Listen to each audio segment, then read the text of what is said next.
Audio Jungle.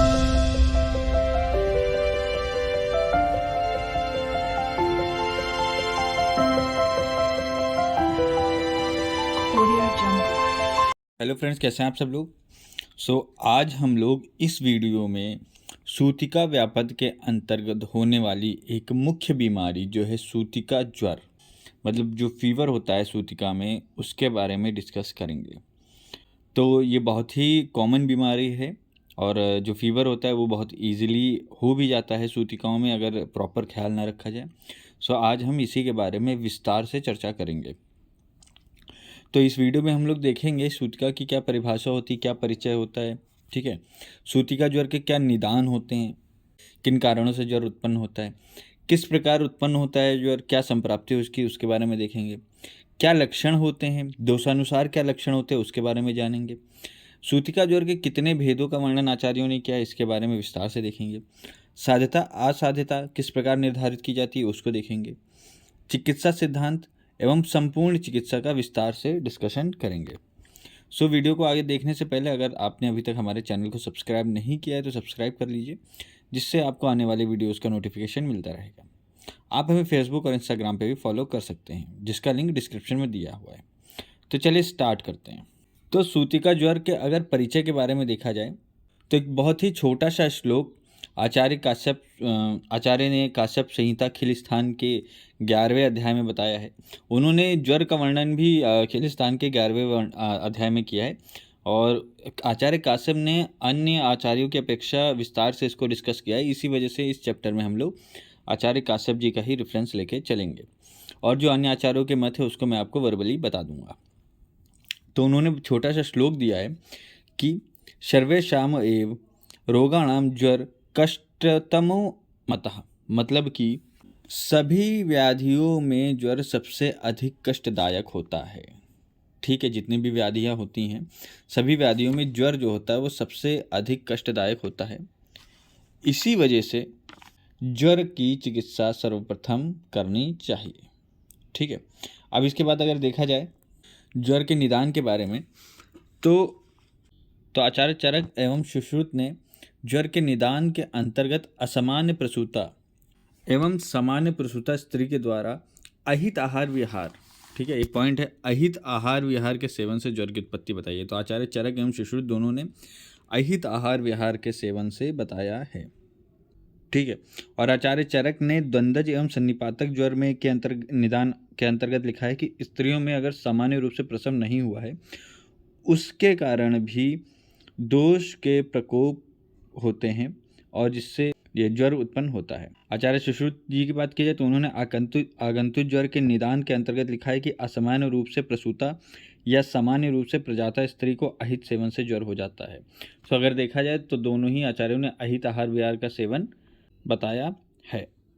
आचार्य काश्यप की बात की जाए तो उन्होंने विस्तार से बताया है कि वेग धारण, रुक्षता, व्यायाम, अत्यधिक रक्तस्राव, शोफ, अनिसंताप मतलब कि अत्यधिक संताप के सेवन से, कटु, अम्ल एवं उष्ण के अति सेवन से, दीवा स्वप्न, पूर्ववात मतलब कि पूर्व की ओर से जो वायु चलती है उसका सेवन अत्यधिक किया जाए, गुरु एवं अभिसंधि भोजन, स्तन्य आगमन, अजीर्ण तथा प्रसव में कठिनाई होने से या दुष्प्रजाता स्त्री में जो है वो ज्वर उत्पन्न होने का वर्णन किया है। इसके बाद बताया है कि शीत, उपवास, व्यायाम, थकावट, अहित भोजन तथा ज्वर उत्पादक निदानों के सेवन से ज्वर के बल में शीघ्र ही वृद्धि हो जाती है। मतलब कि शीत या उपवास या व्यायाम, थकावट या अहित भोजन, ये सब निदानों का अगर सेवन भी करते हैं तो ज्वर का जो अगर उत्पन्न होने वाला है तो उसके बल में शीघ्र ही वृद्धि हो जाएगी, वो और ज़्यादा बढ़ जाएगा।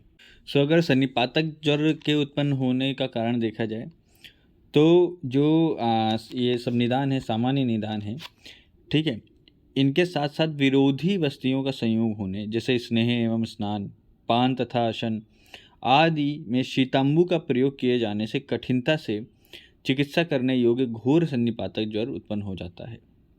तीनों दोषों के प्रकोप के सामान्य कारणों के वर्णन के अंतर्गत लिखा भी गया है कि प्रसूता स्त्री में मैथुन, विषम आसन, प्रजागरण मतलब रात्रि जागरण, दीवा स्वप्न, चिंता, ईर्ष्या, जिह्वा लौल्य एवं कर्षण तथा दुष्प्रजाता में अनेकों प्रकार के व्यभिचार से तीनों दोष प्रकोपित हो जाते हैं एवं ज्वर आदि अनेक रोग उत्पन्न कर कष्ट देते हैं।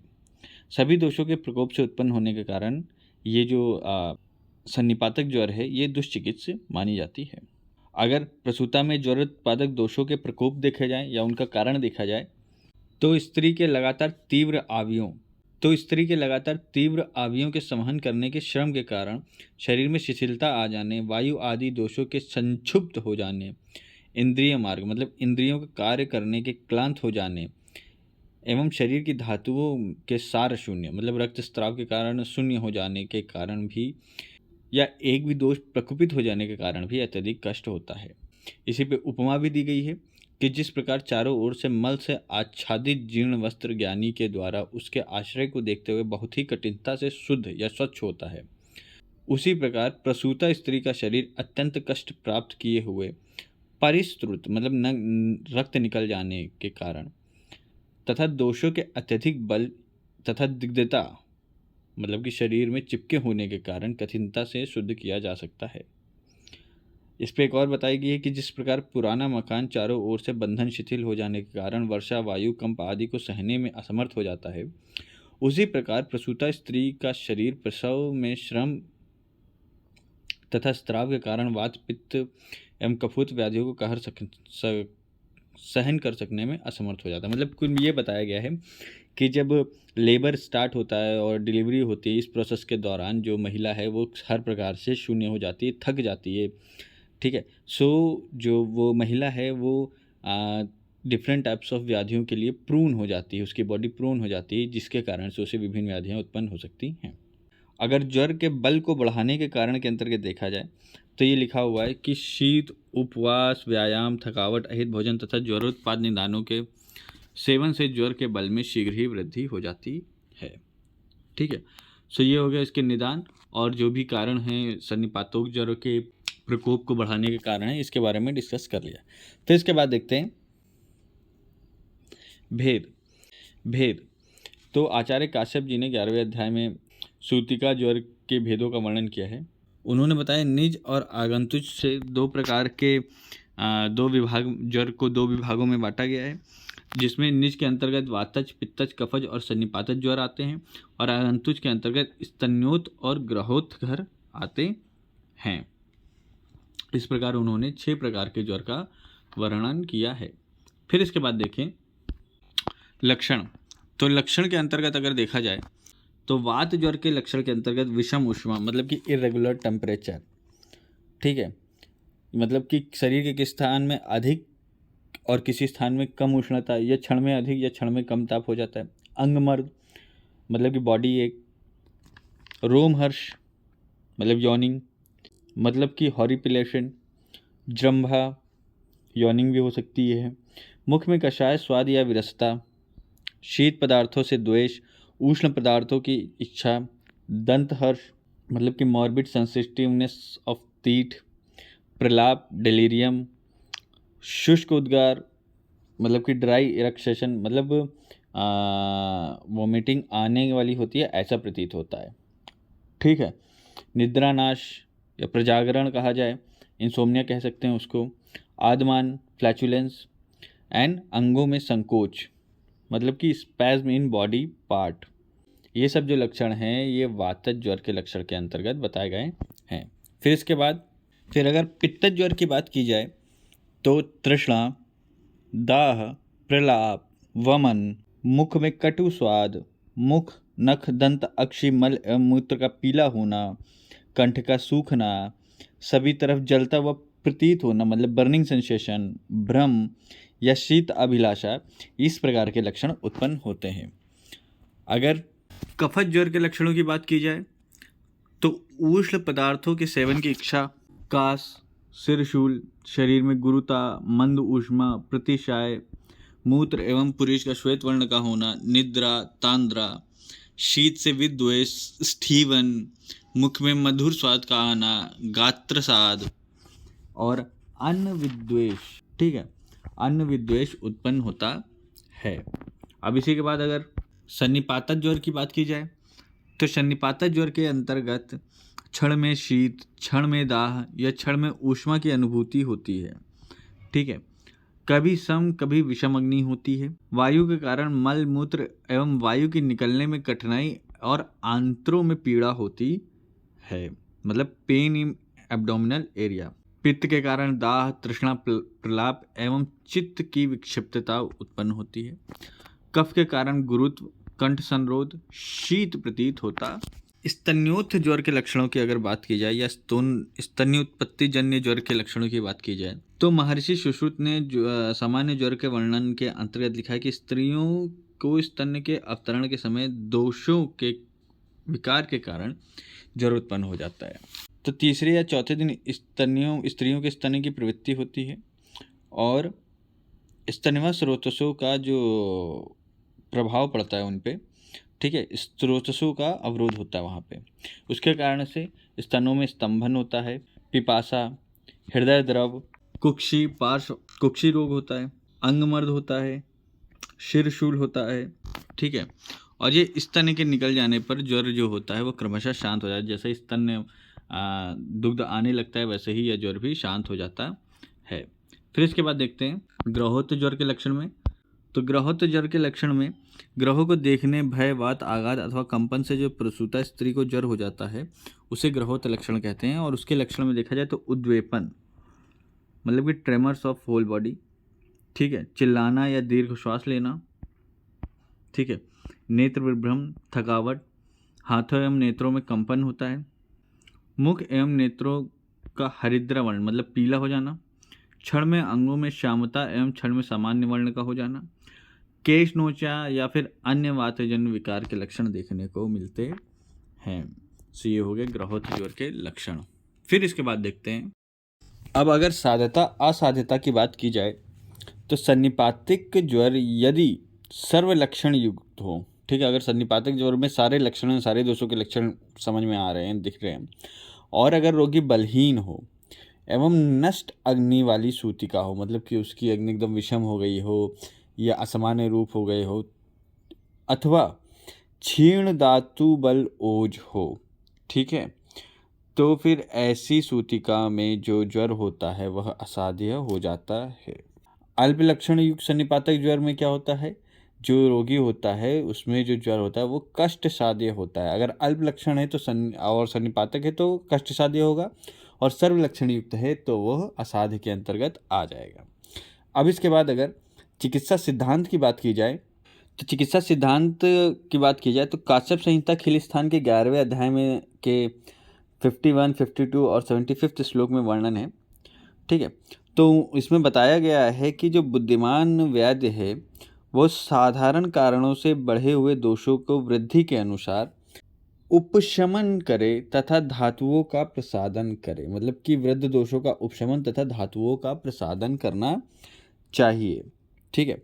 युक्तिपूर्वक प्रयोग किया गया स्वेदन, लंघन, पाचन औषध का सेवन, कषाय प्रयोग, अभ्यंजन एवं सर्पी का युक्तिपूर्वक प्रयोग करना चाहिए।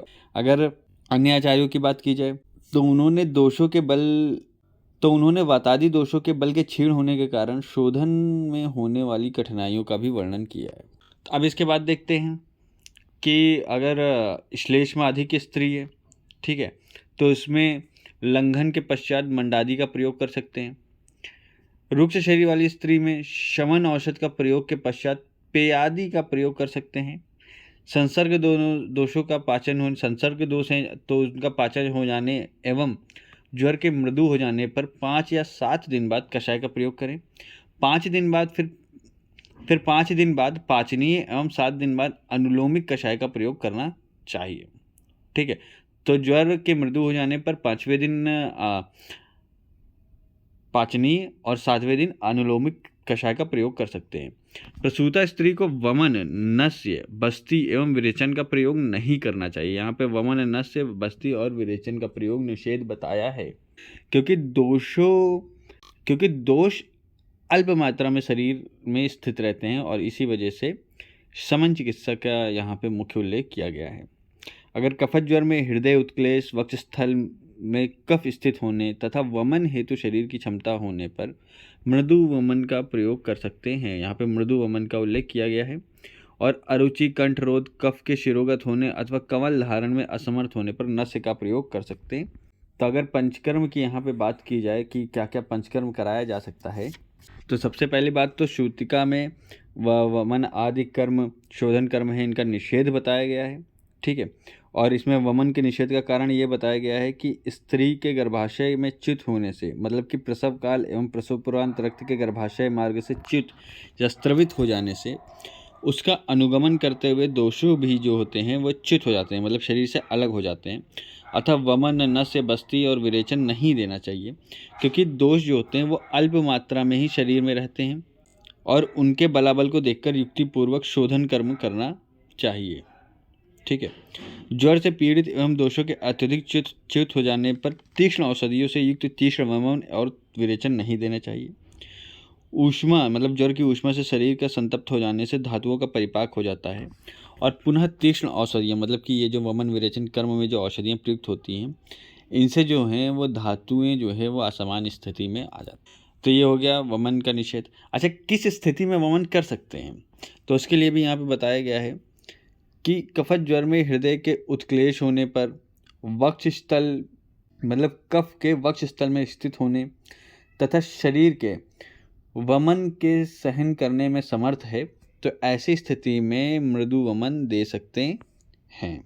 नस्य की बात की जाए अगर, तो अरुचि, कंठरोध होने, कफ के शिरोगत हो जाने तथा कवल के धारण में असमर्थ होने पर नस्य का प्रयोग कर सकते हैं। सो ये हो गया चिकित्सा सिद्धांत। फिर इसके बाद देखते हैं, ये ज्वर लिखा है, यहाँ पे ज्वर होगा। तो वातज ज्वर का चिकित्सा सूत्र अगर देखा जाए तो वातज ज्वर में अभ्यंग एवं रस में मांस रस के भोजन से शांत हो जाने तथा पक्वाशय में दोषों, मतलब वायु के विमल, मतलब शांत हो जाने पर अनुलोमिक कषाय तथा लघु अन्न को जांगल मांस रस के साथ, मतलब जांगल प्राणियों के पतले मांस रस के साथ भोजन के लिए देना चाहिए। तो सबसे पहले अभ्यंग करना चाहिए, उसके बाद मांस रस का भोजन करना चाहिए। इससे जो ज्वर होता है वो शांत हो जाता है। वो उसके बाद शांत होने के बाद अनुलोमिक कषाय और लघु अन्न का जांगल मांस रस के साथ सेवन करना चाहिए। इसके बाद शंकर श्वेत का प्रयोग कर सकते हैं। वात ज्वर हर तेल का प्रयोग कर सकते हैं। बृहद पंचमूल्य विदारी गंधक क्वाथ में सैंधव मिलाकर यवकोल कुलथ दशमूल क्वाथ, बृहद पंचमूल्य विदारी गंधक क्वाथ में सैंधव मिलाकर पान कर सकते हैं। यवकोल कुलथ दशमूल क्वाथ, दही, यव, क्षार, चव, चित्रक, शुंठी एवं पिपली से सिद्ध घृत का पान करने के पश्चात श्यामा तिलवक सिद्ध घृत से विरेचन दिया जा सकता है। मृदु विरेचन देना चाहिए। ठीक है।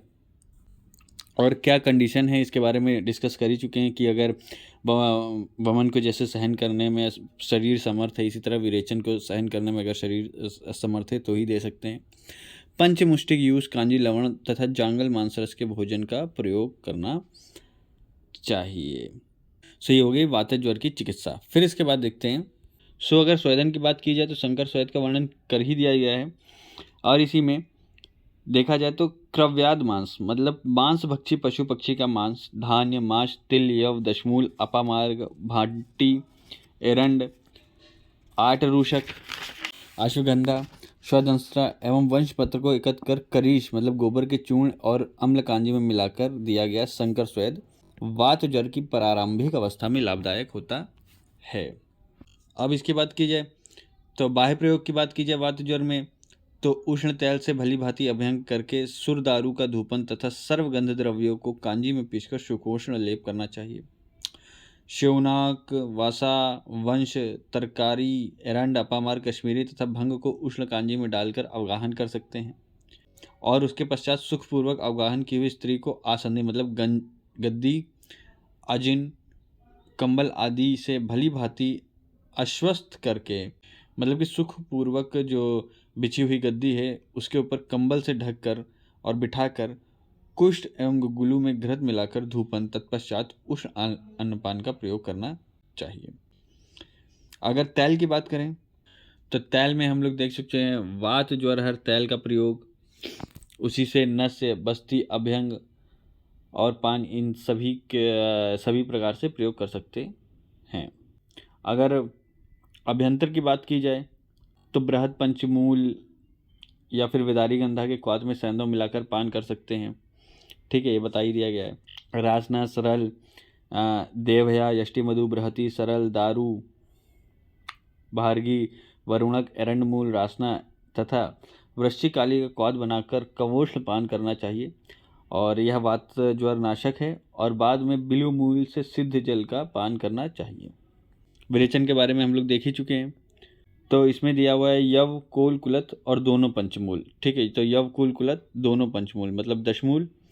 फिर इसको दही, यवछार, चव, चित्रक, शुंठी एवं पिपली से घृत का पान करने के पश्चात श्यामा और तिलक सिद्ध घृत से विरेचन दे सकते हैं। पथ्य की बात की जाए तो पंचमुष्टिक यूज, कांजी, लवण तथा जांगल मांस रस का भोजन के साथ प्रयोग कर सकते हैं। अब अगर पित्त ज्वर की चिकित्सा की बात की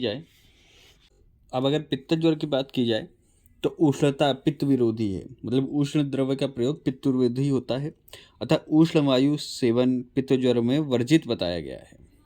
ठीक है, जिसमें तीक्ष्ण उपद्रव नहीं है। ऐसे पित्त ज्वर में कषाय, तिक्त और मधुर औषधियों से प्रदेह तथा अभ्यंग के द्वारा चिकित्सा करनी चाहिए। तो ये वाला पॉइंट क्लियर हो गया। पित्त ज्वर में अम्ल, उष्ण तथा कटु अन्नपान का परित्याग करना चाहिए और इनके विपरीत गुण वाले मतलब मधुर, तिक्त, कषाय, रस आदि पदार्थों का सेवन भी करना। अगर बाह्य औषधि प्रयोग की बात की जाए तो शरीर पर दारू, तालीस पत्र, उशीर तथा चंदन का प्रयोग करना चाहिए। मधुक तथा तगर के कल्क से सिद्ध तैल का अभ्यंग जो होता है वो जर का नाश करता है। अभ्यंतर की बात की जाए अगर तो शारगिंष्ठा, मरुआ, पाठा, नक्तमाल, वत्सक, निम्ब, आरगवत तथा उशीर का आसव बनाकर मधु के साथ पीना चाहिए। श्राद्ध, पंचमूल, केशर, कशेरु, गोपी, परपटक, उशीर तथा धान्यक को मिलाकर सिद्ध कर क्वाथ बनाकर चतुरांश शेष रहने पर शीतल करके मधु एवं शर्करा के साथ पीना चाहिए। मुस्त दोनों सारीवा, उशीर, यष्टिका, लोद्र, पद्मक तथा सप्तपर्ण आदि 8 द्रव्यों को आधे आधे आढ़क पानी में भिगोकर रात्रि पर्यंत रखने के बाद छानकर शर्करा तथा बारीक पिसी हुई कटुरोहिणी को 1 कर्ष की मात्रा में मिलाकर पिलाना चाहिए। और यह जो अभिश्वराज है ये सभी ज्वरों का निवारण करता है। इसके बाद क्या बताया गया है कि मुद्विका, नाग पुष्प, मरीच, शर्करा, पत्र, एला तथा चव्य का पानक पैतृक ज्वर में दे सकते हैं। भाद्रश्री, तिंदुक, मुस्ता, पयस्या, मधुक तथा वचा को कषाय का पान ज्वर अतिसार में नाशक साबित होता है। प्रश्निपर्णी तथा स्थिराक से युक्त मुग्ध यूष पीने को देना चाहिए और यह भी ज्वर अतिसार में काफ़ी हेल्पफुल होता है। सारीवा, चंदन, उशीर, द्राक्षा, पद्मक से सिद्ध की हुई लाजा से बनी पेया वमन, मूर्छा, दाह तथा ज्वर का नाश करती है और इस लाज पेया को मुग्ध यूष या फिर मधुर रस के द्रव्य के साथ दे सकते हैं। मधुक, केशर, गोपी, निम्ब पत्र, कशेरु तथा शर्करा एवं मधु मिलाकर बनाया हुआ लेह जो होता है वो मुख का शोधन करता है। मधुक एवं तगर के कल्क से सिद्ध तैल का पान ज्वर का नाश करता है। पटोल, गुड़ुची, रोहिणी, आरगवत तथा चंदन के कल्क से सिद्ध घृत ज्वर का नाश करता है। चंदन आदि तथा पटोल आदि वर्ग की औषधियों से सिद्ध किया हुआ जो घृत होता है उसका पान कर सकते हैं या फिर तिक्त सर्पी या तिक्ताद घृत का प्रयोग कर सकते हैं। पित्त ज्वर का जब वेग शांत हो जाए तब उसके पश्चात बुद्धिमान वेग जो होता है वो चतुरांगुल, मुद्विका और तीव्रत कल्क से मृदु विरेचन दे सकते हैं। ठीक है, से हो गया पित्त ज्वर चिकित्सा। फिर इसके बाद देखते हैं अब अगर जो बात है वो सूतिका में श्लेष्मस ज्वर की जाए तो सबसे पहले जब संसर्जन क्रम करना चाहिए मतलब कि पेय आदि का प्रयोग करना चाहिए और उसके द्वारा जब कफ ज्वर का वेग होता है वो भग्न हो जाए या फिर कम हो जाए तब औषधि पान तथा घृत एवं अभ्यंग द्वारा जो रोगी है उसको ठीक करना चाहिए। ठीक है, इसके लिए नागर तथा अमर दारू से सिद्ध उष्ण जल का पान कर सकते हैं। बाल मूलक का यूष का प्रयोग कर सकते हैं या फिर जांगल मांस रस को कटु उष्ण द्रव्य तथा थोड़ा स्नेह डालकर भोजन के लिए दे सकते हैं। और ये सब करते वक्त जो मधुर, स्निग्ध और तथा गुरु अन्नपान है, इसका परित्याग करना चाहिए या फिर इनसे विपरीत गुण वाले द्रव्यों का प्रयोग करना चाहिए। जो वात ज्वर में चिकित्सा प्रयोग की गई है, जिसके बारे में अभी डिस्कस किया गया है, वो चिकित्सा भी इस स्थान पर हितकारी मानी गई है। अगर बाह्य औषधि प्रयोग की बात की जाए तो लाक्षा, मुस्ता दोनों, हरिद्रा, शतहा, भद्ररोहिणी, देवपुष्पा, वचा, दारू तथा सरल को समान भाग लेकर इनसे तैल पाक करके अभ्यंग करा सकते हैं। ठीक है, तो अभ्यंग की बात यहाँ पे हो गई। कुष्ठ, अगर, व्याघ्र, नख, मांसी, धान्यक, सामक, वक्र, हरेणु, हृबेर, स्थौण्य, केसर त्वचा, एलाद्य, सरल, दारू, मूर्वा, कालानुसार, सरीवा, बहिष्ठ, शतपुष्पा, पृथ्विका तथा देव पुष्पक को समान भाग में लेकर तैल पाक करें और उसके मर्दन मात्र से ही जो कफ जर होता है वो नष्ट हो जाता है। अगर अभ्यंतर प्रयोग, औषधि प्रयोग की बात की जाए तो प्रारंभ में दोनों बृहति, पुष्कर मूल, दारू, पिपली, नागर तथा शटी के उष्णकाश का पान दोषों का पाचन करता है। दोनों पंचमूल, भांगी, करकटा, दुर्लभा, नागर, पिपली तथा दारू को, मतलब इन सबके क्वाथ को सैंधव मिलाकर पीने को देना चाहिए। पटोल, धान्यक, मुस्ता, मूर्वा, पाठा, निदिग्धका, इन 6 द्रव्यों को समान भाग लेकर क्वाथ बनाकर मधु के साथ पीने को दे सकते हैं। विरेचन के लिए देखा जाए तो तीव्रत कल्क को गोमूत्र के साथ देना चाहिए। तो विरेचन की बात की जाए तो पहले तो वहाँ पे बताया गया है, ठीक है, मैं फिर से बता दे रहा हूँ कि पंचकर्म का निषेध माना गया है, लेकिन अगर बॉडी साम्य है, उस लायक है कि विरेचन या वमन पंचकर्म को जो सत्व है वो पंचकर्म के लिए सफिशिएंट माना गया है, तो फिर वमन, विरेचन आदि जो कर्म हैं वो कर सकते हैं। ठीक है, तो तीव्रत कल्क एवं गोमूत्र से विरेचन देना चाहिए। ठीक है, और उचित काल में कल्याणक अथवा दशमौलिक घृत का सेवन करना चाहिए। सो ये होगी कफत ज्वर की चिकित्सा। फिर इसके बाद देखते हैं, फिर अगर द्वंद्व ज्वर की बात की जाए तो कफ पित्त ज्वर की चिकित्सा सिद्धांत के अंतर्गत लिखा है कि 5वें दिन कफ पित्त ज्वर की चिकित्सा के अंतर्गत लिखा है कि 5वें दिन संशमन औषधि का प्रयोग करना चाहिए, क्योंकि औषधियों के स्वभाव से तीक्ष्णता, धातुओं के दुर्बल तथा व्याधि के, मतलब आम दोष आदि के च्युत होने के कारण या घटने के कारण दोष अल्पकाल में ही पच जाते हैं। इसीलिए 5वें दिन संशमन औषधि का प्रयोग बताया गया है। अब अगर वात पित्त ज्वर की बात की जाए तो इसमें घृत का प्रयोग श्रेष्ठ बताया गया है। ठीक है, और इसमें उपमा भी दी गई कि जिस प्रकार जो बादल होते हैं वो दावाग्नि को नष्ट कर देते हैं, शांत कर देते हैं, उसी प्रकार घृत भी वात पित्तात्मक ज्वर को शांत कर देता है।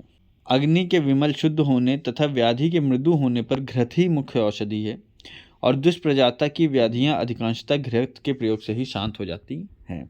तो इसको एक जनरल चिकित्सा के रूप में भी ले सकते हैं। फिर देखते हैं इसके बाद सन्निपातक ज्वर में। तो सन्निपातक ज्वर का चिकित्सा सूत्र के अंतर्गत देखा जाए कि सन्निपातक दोषों में जो दोष सबसे अधिक बलवान हो, सर्वप्रथम उसका प्रशमन करना चाहिए, तत्पश्चात अन्य दोषों की चिकित्सा करनी चाहिए। ज्वर के अल्प अंतर बल वाले दोषों में सर्वप्रथम श्लेष्मा का शमन करना चाहिए, क्योंकि श्लेष्मा अनुबंध कारक गुरु, कृच्छ पाके एवं ऊर्ध्वकाय में आश्रित होता है। फिर इसके बाद वात पित्त एवं कफात्मक ज्वर में निर्दिष्ट चिकित्सा दोष प्रधानता के अनुसार करनी चाहिए। सो अगर सबसे पहले तो सन्निपातक ज्वर है तो इसमें जो दोष सबसे अधिक हो सबसे पहले उसकी प्रशमन करना चाहिए, तत्पश्चात अन्य दोषों की चिकित्सा करनी चाहिए। अगर इनका जो अंतर है, ठीक है, डिफ्रेंशिएट मतलब सभी दोष बराबर में हैं और डिफ्रेंशिएट नहीं कर पा रहे कौन सा दोष ज़्यादा बढ़ा है कौन सा कम बढ़ा है, तो सबसे पहले श्लेष्मा मतलब कफ की चिकित्सा करनी चाहिए, इसके बाद वात और फिर पित्त कफात्मक ज्वर में निर्दिष्ट चिकित्सा का प्रयोग करना चाहिए। ठीक है, उष्ण एवं शीत औषधियों से सिद्ध तैल का अभ्यंग करना चाहिए। त्रिदोष नाशक चिकित्सा का प्रयोग करें। संस्कृत मांसरस और यूस का सेवन करना चाहिए। पुराण घृत का प्रयोग कर सकते हैं और मंगलयक घृत का प्रयोग कर सकते हैं। ठीक है। अगर बाह्य औषधि प्रयोग की बात इसमें की जाए तो कुश, काश, स्वदंष्ट्रा, अर्घ, सुधा, एरंड, परुषक तथा अन्न मतलब शाली और यव एक द्रोण मात्रा में लेकर चमड़े में युक्तिपूर्वक फैलाकर सूतिका स्त्री को भारी कपड़ों से आच्छादित करके स्वेदन करना चाहिए। हरित की, प्रियंगु, मालती, आम्लकी से अथवा वासा या खदिर से मुख का प्रक्षालन करना चाहिए। श्लक्षण, पिष्ट, आम्रास्थि तथा रसांजन को मिलाकर दंतमास, ओष्ठ तथा जीवा का प्रतिसारण करना चाहिए। शिर में अत्यधिक संताप मतलब तीव्र ज्वर या शिरशूल होने पर दधि, सर्जरस, अक्षत एवं अश्वगंधा को मधु के साथ मिलाकर ललाट पर उपलेहन करना चाहिए। अगर अभ्यंतर औषधि की बात की जाए तो नगर, दशमूल, कट्वंग, दारुकद्वय, पिप्पली, त्रिफला, भारगी, करकटक तथा दुरालभा के क्वाथ को पूर्वाह्न एवं अपराह्न में होने वाले ज्वर में सैंधव के साथ तथा सायंकाल में होने वाले ज्वर में मधु तथा हिंगू के साथ मिलाकर देना चाहिए। कफ प्रधान सन्निपातक ज्वर में पटोल, मुस्ता, मधु, रोहिणी जैसी औषधियों को त्रिफला एवं सुरदारू के साथ मधु में मिलाकर पीने को देना चाहिए। अगर सन्निपातक ज्वर है और उसमें पित्त की अधिकता है तो ऐसे में अला, मधु, शीतपाकी, परुषक, त्रिफला, सारीवा, पाठा, मंजिष्ठा तथा चतुरंगुल के क्वाथ में मधु एवं शर्करा डालकर पीने को दे सकते हैं। इसी प्रकार ज्वर के 8 दिन बीत जाने के बाद लघु अन्न को संसर्ग क्रम से प्रयोग करने के पश्चात द्वंद्वज या सन्निपातिक ज्वर में वायु की प्रधानता के कारण प्रलाप होने और विशेषकर शूल के साथ मलमूत्र का विबंध तथा श्वास कष्ट होने पर पुराने घृत से संस्कृत जांगल मांस रस का सेवन करना चाहिए। दशमूल, कुलथ, यव, कुवल, कुलीर श्रृंगी, रासना, शटी, पुष्करमूल, भारगी तथा दुरालभा के भली भांति सिद्ध निरियों के प्रयोग से रोगी का विगुणित वायु तथा ज्वर शांत होता है। और भी बताया कि पाचन द्रव्यों के प्रयोग से ज्वर का वेग शांत हो जाता है, परंतु पाक्वाशेष मल रहने तथा बल के कम हो जाने पर इन 2 संशमन द्रव्यों का शीतल क्वाथ मधु के साथ प्रयोग करना चाहिए। कौन से ये द्रव्य हैं? पिप्पली तथा दुरालभा या मुद्विका और पिप्पली। से हो गया सन्निपातक ज्वर चिकित्सा। इसी के साथ कुछ और चिकित्सा सिद्धांत हैं जिनका वर्णन किया है, जैसे श्लेष्म अभिसंधि में ज्वर का चिकित्सा सूत्र। तो श्लेष्मा के कारण अभिसंधि स्थूल आम के क्लेद से युक्त अल्प निःसृतता मतलब कि जिसके रक्त का स्राव अधिक ना हुआ हो, विदग्ध भक्ता जिसका भोजन ना पचता हो या विदग्ध हो गया हो, तथा स्निग्ध स्त्री की लंघन के द्वारा चिकित्सा करनी चाहिए और लंघन के बाद मंडादि का प्रयोग कर सकते हैं। अगर रुक्ष आदि शरीर का सूतिका है तो फिर उसमें रुक्ष शरीर वाली जिसको रक्तस्राव अत्यधिक हुआ हो या फिर वो क्रश हो या वातज्वर से पीड़ित हो या वो भूख प्यास से आक्रांत हो तथा शमन औषधियों, तो फिर ऐसी स्त्री की शमन औषधियों के द्वारा चिकित्सा करनी चाहिए और उसे उसी दिन से पेयादि क्रम में जो है वो भोजन कराना चाहिए।